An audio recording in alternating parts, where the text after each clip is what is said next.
विद्यार्थियों, सूती वस्त्र उद्योग की हमने बात की, लोहा इस्पात उद्योग की हमने बात की।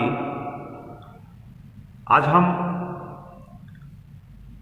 सीमेंट उद्योग की बात करेंगे, जो कि सीमेंट उद्योग एक आधारभूत उद्योग है और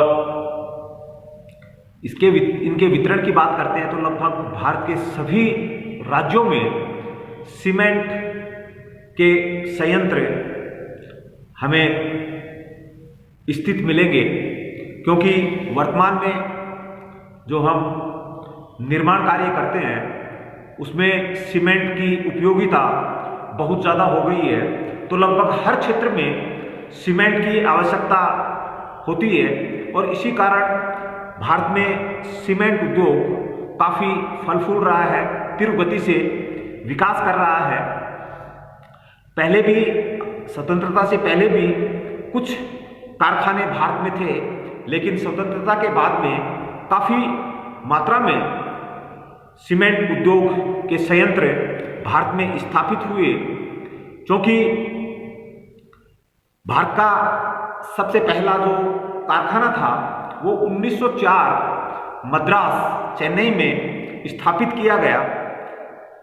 उसके बाद में धीरे धीरे इसमें प्रगति होती है, विकास करता है यह उद्योग। और इस उद्योग की जब हम बात करते हैं, जो कि भारी उद्योग होता है और ये वजनहास उद्योग होता है, क्योंकि जो कच्चा माल होता है उसके बाद में हम उत्पादित माल की, अगर कच्चे माल और उत्पादित माल की तुलना करते हैं तो उनमें काफ़ी अंतर आता है, वजन काफ़ी घटता है। तो हम वजनहास उद्योग होने के कारण इस उद्योग के जो कारखाने हैं वो कच्चे माल की जो उपलब्धता होती है उन क्षेत्रों के आसपास ही इनके कारखाने हम लगाते हैं। और वो इसलिए लगाते हैं ताकि हमारा जो परिवहन खर्च होता है वो कम से कम लगे और हमारा जो लाभ है वो ज़्यादा हमें मिले। तो इस कारण हम भारी उद्योग और वजनहास उद्योग होने के कारण इस उद्योग की स्थापना हम जहाँ पर कच्चा माल उपलब्ध है उन्हीं क्षेत्रों के आसपास इस उद्योग की हम स्थापना करते हैं। जैसे इस उद्योग में कच्चे माल की अगर हम बात करते हैं तो मुख्य रूप से चूना पत्थर, जिप्सम, कोयला, यह महत्वपूर्ण इस उद्योग का कच्चा माल है। लेकिन वर्तमान में जैसे जैसे यह उद्योग प्रगति कर रहा है, विकास कर रहा है, इस उद्योग में जिप्सम, कोयला, चूना पत्थर, इसके अलावा समुद्री जीवों के जो कवच होते हैं उनको भी हम कच्चे माल के रूप में काम में लेते हैं। रासायनिक उर्वरक के जो कारखाने होते हैं उनसे जो अपशिष्ट पदार्थ होते हैं, लोहा इस्पात उद्योग से अपशिष्ट पदार्थ प्राप्त करते हैं, उनको भी हम सीमेंट उद्योग में कच्चे माल के रूप में इस्तेमाल करते हैं। और सीमेंट उद्योग की जब हम वर्तमान में बात करते हैं तो सीमेंट की जो मांग है लगातार बढ़ रही है और इसके कारण से इस उद्योग का तीव्र विकास हुआ है। इसके स्थानीयकरण या इस उद्योग को स्थापित होने में जो कारक हैं जो प्रभावित करते हैं स्थापित होने में, वो की अगर बात करते हैं तो भारी वस्तुओं का उपयोग हम इनमें करते हैं, क्योंकि कच्चे माल के रूप में जिप्सम, कोयला, चूना पत्थर काफ़ी भारी होता है, वजन काफ़ी होता है, जिसके कारण से परिवहन लागत ज़्यादा होती है। तो निकटतम जो कच्चा माल उपलब्ध होता है उसके आसपास ही इस उद्योग की हम स्थापना कर सकते हैं। जैसे हम राजस्थान और मध्य प्रदेश की बात करते हैं, विंध्याचल जो पर्वत श्रृंखला है और भारत का जोधपुर और बीकानेर जो संभाग है वहां पर जिप्सम और चूना पत्थर काफी मात्रा में मिलता है। तो इसके आसपास काफी उद्योग, सीमेंट उद्योग यहाँ स्थापित किए गए हैं। उत्तम प्रकार का जो चूना पत्थर है वो भी इस उद्योग का महत्वपूर्ण कच्चा माल है। तो चूना पत्थर की उपलब्धता भी इस उद्योग को प्रभावित करती है। अगर नजदीक है तो इसका मतलब परिवहन खर्च न्यून होगा और हमारा जो लाभ होगा वो अधिक होगा। तो चूना पत्थर जहां मिलता है उसके आसपास भी इन उद्योगों को स्थापित किया जा सकता है। धमन भट्टी का कचरा प्रयोग में लेना, जो बड़े कारखाने हैं जिनमें धमन भट्टी काम में ली जाती है, उनके पास भी सीमेंट उद्योग के कारखाने स्थापित किए जा सकते हैं, क्योंकि उनका जो अपशिष्ट जो कचरा है वो हम सीमेंट उद्योग में काम में ले सकते हैं। कोयले की उपलब्धता की हम भारत के संदर्भ में अगर बात करते हैं तो भारत के कुछ ही क्षेत्र ऐसे हैं जहां पर पर्याप्त मात्रा में कोयला मिलता है। तो ये जो क्षेत्र है जैसे दामोदर घाटी वैली है, दामोदर घाटी, महानदी घाटी, गोदावरी घाटी, जिसको हम गोंडवाना क्रम की जो चट्टानें हैं वहां पर भारत में कोयला सर्वाधिक मात्रा में उत्पादित किया जाता है। ट्रेजरी काल की जो चट्टानें हैं वहां भी कोयला मिलता है, लेकिन कुछ एक क्षेत्र में ही ये कोयला उपलब्ध है। बाकी कोयले का परिवहन के द्वारा उद्योग तक हम इसको पहुंचाते हैं, लेकिन अगर कोयले की उपलब्धता किसी क्षेत्र में नजदीक है, जैसे जिप्सम और चूना पत्थर भी वहां अगर मौजूद है, तो वहां हम सीमेंट उद्योग की स्थापना आसानी से कर सकते हैं, क्योंकि परिवहन लागत वहां हमें कम उठानी पड़ेगी। जिप्सम की उपलब्धता की बात करते हैं, क्योंकि प्रमुख कच्चा माल होता है, तो जिप्सम उपलब्धता के स्थान पर ही हम सीमेंट उद्योग की स्थापना कर सकते हैं। जैसे हम राजस्थान का जो जोधपुर और बीकानेर संभाग है वहां पर जिप्सम की पर्याप्त मात्रा में उपलब्धता है। इसके कारण से इसके आसपास काफी सीमेंट के कारखाने देखने को मिलते हैं या देखे जाते हैं। उपभोग केंद्रों के निकट भी ये उद्योग स्थापित होते हैं। अगर बड़ा बाजार किसी क्षेत्र में स्थित है तो उसके आसपास भी सीमेंट उद्योग को हम स्थापित कर सकते हैं, क्योंकि वहां पर्याप्त मात्रा में उस पदार्थ की खपत वहां हो जाती है। तो बड़े बाजार या बड़े नगर कहीं स्थित हैं तो उनके आसपास भी सीमेंट उद्योग कारखाने स्थापित हम कर सकते हैं। भारत में ये स्थिति हम देख सकते हैं, बड़े बड़े जो नगर हैं या बड़े बड़े बाजार के जो केंद्र हैं वहां पर सीमेंट उद्योग उनके आसपास काफी स्थापित किए गए हैं। जब हम भारत में सीमेंट उत्पादन की बात करते हैं, विश्व में सीमेंट उत्पादन में भारत का दूसरा स्थान है और 1950-51 में कुल जो उत्पादन था वो 32.8 लाख टन था। लेकिन जैसे हम 21वीं सदी पहुंचे 2014-15 में इसका उत्पादन 700 लाख टन हो गया। कुल अगर कारखानों की बात करते हैं, बड़े संयंत्रों की बात करते हैं, तो भारत में 190 बड़े सीमेंट के कारखाने स्थापित हैं वर्तमान में। और इसके अलावा सार्वजनिक जो क्षेत्र हैं उनमें 9 कारखाने या 9 संयंत्र स्थापित किए गए हैं। जो सार्वजनिक क्षेत्र के जो संयंत्र हैं उनको सीमेंट कॉरपोरेशन ऑफ इंडिया के द्वारा ये संयंत्र संचालित होते हैं। तो इस कारण उत्पादन में भारत विश्व में दूसरा स्थान रखता है, काफी मात्रा में सीमेंट का उत्पादन करता है।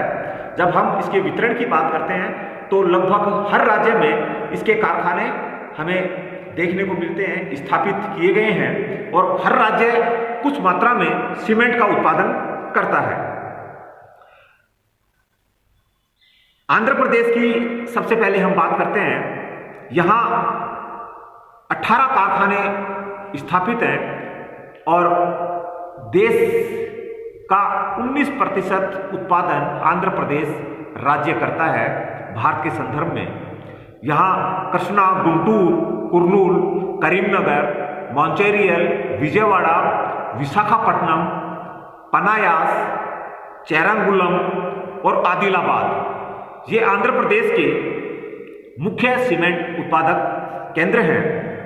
मध्य प्रदेश की बात करते हैं, 21% सीमेंट का उत्पादन करता है, जिसमें जो मुख्य केंद्र हैं खोर सतना, कटनी, मेहर, जबलपुर, रतलाम, नीमच, वनमोर और अकालतारा ये मध्य प्रदेश के मुख्य सीमेंट उत्पादक केंद्र हैं।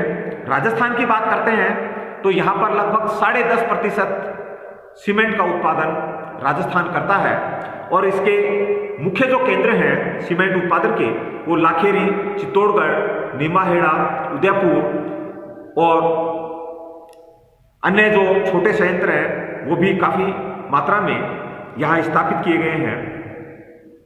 गुजरात की बात करते हैं, लगभग 10% का उत्पादन, सीमेंट का उत्पादन गुजरात करता है। सिक्का, पोरबंदर, अहमदाबाद, सेवलिया, ओखा, द्वारका और जाफराबाद यहाँ के मुख्य सीमेंट उत्पादक केंद्र हैं। कर्नाटक की बात करते हैं, 8% भारत का सीमेंट उत्पादन यह राज्य करता है। बडालकोर, भद्रावती, कुरकुंता और शाहबाद यहाँ मुख्य सीमेंट उत्पादक केंद्र हैं। बिहार की बात करते हैं, 4% सीमेंट का उत्पादन करता है। डालमिया नगर, सिंदरी, बंजारी, चाईबासा, खिलारी और कल्याणपुर यहाँ के मुख्य सीमेंट उत्पादक केंद्र हैं। तमिलनाडु की बात करते हैं, सक्रीदुर्ग, मधु, कराई, शंकरनगर, तुलुकापट्टी, तेलेयुथु, तिरुनेवेली, डालमियापुरम और अलगुलम ये तमिलनाडु के मुख्य सीमेंट उत्पादक केंद्र हैं। महाराष्ट्र की बात करते हैं तो चांदा, रत्नागिरी, सेवरी, मणिकगढ़ यहाँ के मुख्य उत्पादक और यहाँ से भारत का लगभग 8% सीमेंट का उत्पादन इस राज्य के द्वारा होता है। उत्तर प्रदेश की बात करते हैं, चुर्क और ढल्ला का चुनार यहाँ मुख्य सीमेंट उद्योग स्थापित हैं। तो जैसे हमने इसके वितरण को देखा, लगभग सभी राज्यों में सीमेंट का उत्पादन कुछ मात्रा में होता है और जब इस सीमेंट उद्योग की जो समस्याओं की हम बात करते हैं तो मुख्य रूप से सीमेंट उद्योग की जो समस्या है वो कच्चा माल, क्योंकि सीमेंट उद्योग वजनहास उद्योग होता है और कच्चा माल भी लगभग हर क्षेत्र में पर्याप्त मात्रा में नहीं मिलता। तो यहाँ पर कच्चे माल की पर्याप्त उपलब्धता अगर होती है तो यह उद्योग तीव्र गति से विकास कर पाएगा। साथ ही कोयला और जल विद्युत शक्ति की इस उद्योग में आवश्यकता होती है, तो कोयले के निकट क्योंकि पर्याप्त मात्रा में कोयला उपलब्ध नहीं है और जल विद्युत की जो संभावना है वो भी हर क्षेत्र में समान रूप से नहीं देखी जाती, क्योंकि सीमेंट उद्योग जिस गति से विकास कर रहा है उस आधार पर लगभग सभी क्षेत्रों को जल विद्युत की सुविधा उपलब्ध होनी चाहिए, लेकिन ऐसा नहीं है, जिस कारण से हम इस उद्योग में आने वाले समय में धीरे धीरे पिछड़ जाएंगे। सीमेंट की मांग और पूर्ति में असंतुलन भी देखने को मिलता है, क्योंकि वर्तमान में जिस तरह से यह उद्योग तीव्र गति से विकास कर रहा है, मांग के आधार पर यह उद्योग विकास कर रहा है, तो मांग और पूर्ति में असंतुलन की स्थिति भी भारत में देखने को मिलती है। मूल्य नियंत्रण की समस्या एक बार बड़ी समस्या आई, क्योंकि सरकार द्वारा सीमेंट का मूल्य निर्धारण किया जाता था, लेकिन लागत अधिक होने के बावजूद भी सीमेंट का जो मूल्य था वो बढ़ाया नहीं गया, जिस कारण से इस उद्योग को काफी नुकसान हुआ। लेकिन बाद में सरकार ने इसको मूल्य नियंत्रण से मुक्त रख दिया और जिस कारण से यह उद्योग काफी विकास किया। परिवहन की समस्या की अगर बात करते हैं तो उद्योगों में परिवहन की समस्या मुख्य होती है, क्योंकि कच्चे माल और उत्पादित माल को बाजार तक पहुंचाने के लिए परिवहन की सुविधा महत्वपूर्ण होती है। तो हमें परिवहन की सुविधा का विकास भी ऐसे क्षेत्रों में करना चाहिए। जो एक महत्वपूर्ण जो समस्या है हमें देखने को मिलती है, हड़ताल और श्रमिक के मध्य जो विवाद होता है, जो मालिक और श्रमिकों के बीच में हड़तालें जो विवाद होते हैं, वो भी इस उद्योग को महत्वपूर्ण रूप से प्रभावित करते हैं, क्योंकि जिस तरह से महंगाई बढ़ रही है उस तरह से जो श्रमिक हैं उनका वेतन भी बढ़ना चाहिए, लेकिन कुछ जो ऐसे उद्योग हैं इनमें ये समस्या आमतौर पर देखने को मिलती है, जिस कारण से हड़तालें होती रहती हैं और इनका विवाद काफ़ी समय तक चलता है, जिसके कारण से सीमेंट उद्योग के जो उत्पादन होता है उसमें गिरावट आती है। तो हमने सीमेंट उद्योग की बात की, भारत का आधारभूत उद्योग और लगातार यह विकास कर रहा है और आने वाले समय में अगर हम नई तकनीक के साथ इनको चलाएंगे तो हमारा उत्पादन भी लगातार बढ़ेगा और हम इसका निर्यात भी अपने आसपास या अन्य देशों को इसका उत्पाद कर पाएंगे। धन्यवाद।